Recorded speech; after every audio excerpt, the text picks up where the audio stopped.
आता पुण्यातून पाहतोय मुरलीधर मोहोळ बोलतायत। तर गाणं होतं ना, 5 मिनिटं आवाज कमी करा। मुरली यांना बाईट देत आहेत, 5 मिनिटं आवाज कमी करा, थोडा कमी ठेवा।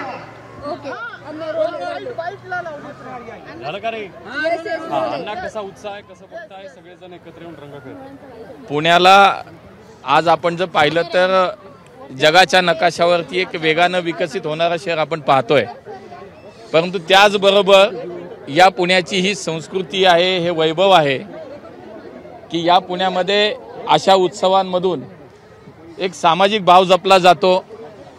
संवेदनशीलपणानं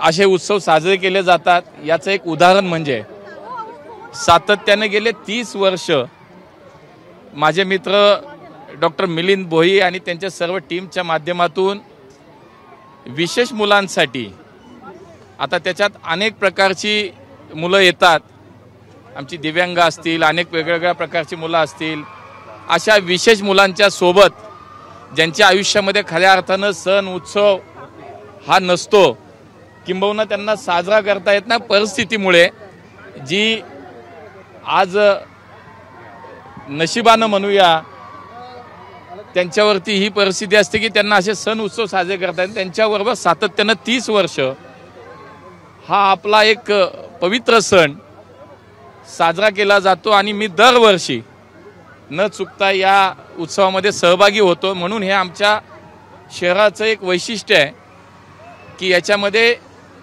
एक समता आहे, विश्वबंधुत्व आहे आणि विशेष करून संवेदना जी म्हणतो ती आमच्या ह्या कार्यकर्त्यांमध्ये आपण पाहतोय।